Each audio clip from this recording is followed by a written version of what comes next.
Right, so I'm going to show you how to make something very simple. This brings me back to my childhood, as when I used to open the fridge and never find anything that jumped up out at me that I wanted to eat.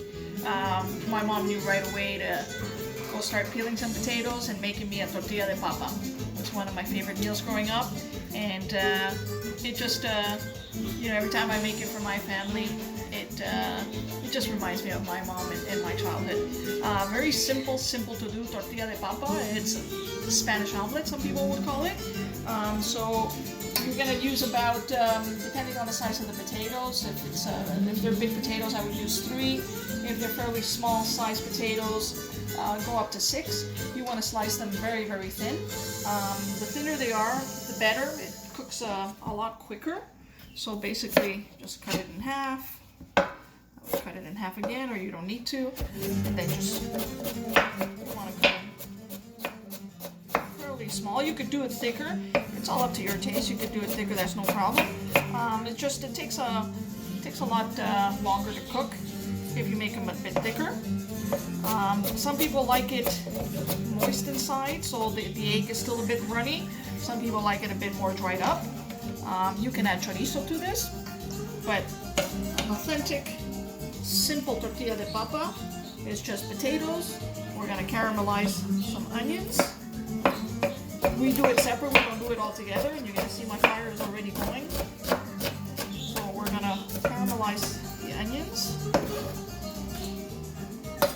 And once the potatoes are fairly cooked in the oil, we will combine the onions, the potatoes, and the eggs. The eggs, I would use about 6 to 8 eggs. You wanna beat your eggs. You don't want to beat them too much because you don't want a lot of air creating in there. So you just very lightly beat your eggs. Salt and pepper.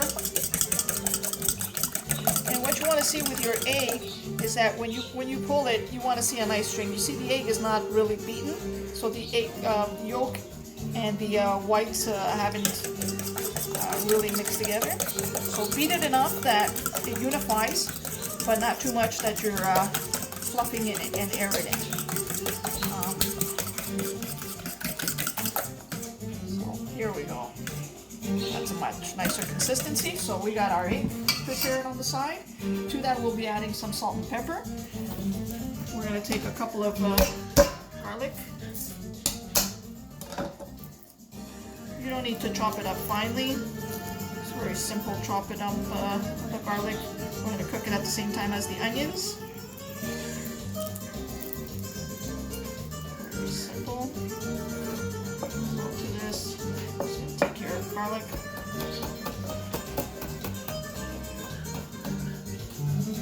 And that's about it.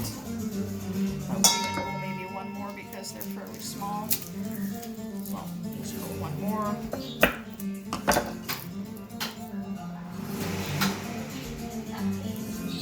Peel it nicely.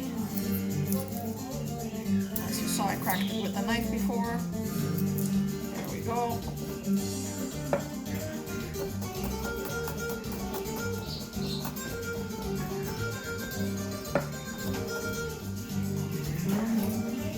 So we're going to be now sauteing all this. Alright, so we're going to saute the onions right here, and we will be adding. Your oil is not too hot. You don't want to burn the potatoes. You want to cook them. If they become crispy, they become crispy. It's not a big deal. It's all a matter of taste. That's all it is.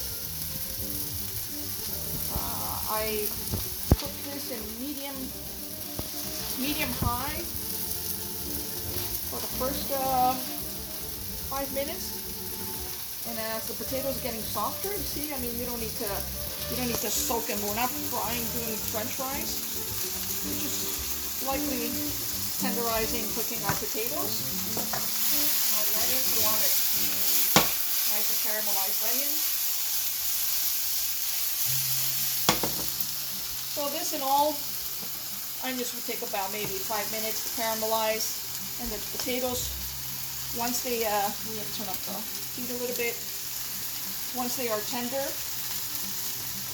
we're going to lower the fire, we're going to cover it up, let it cook with the steam and the oil. We're going to uncover it, give it a quick high heat just to give it a little crisp but not too much, and then we'll go and add everything together. Right, so just took the potatoes out of the oil, and as you can see, they're nice and soft. We're going to add our onions to this.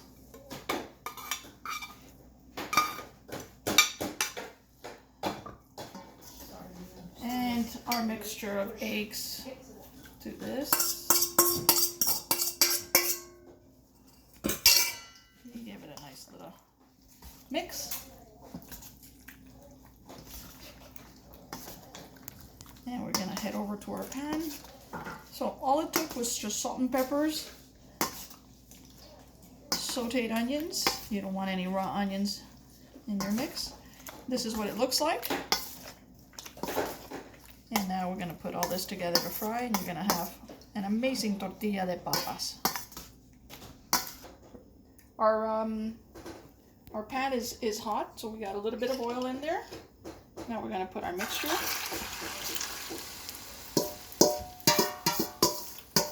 All our mixture in there.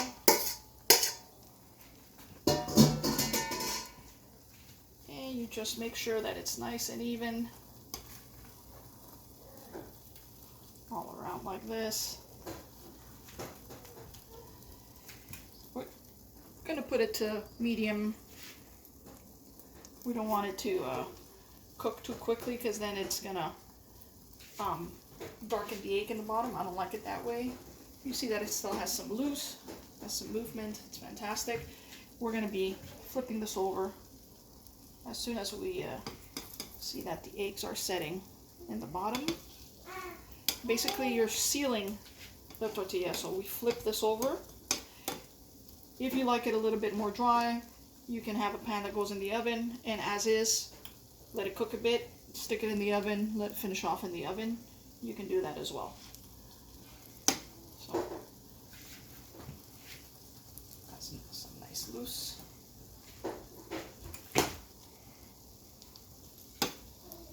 You see it's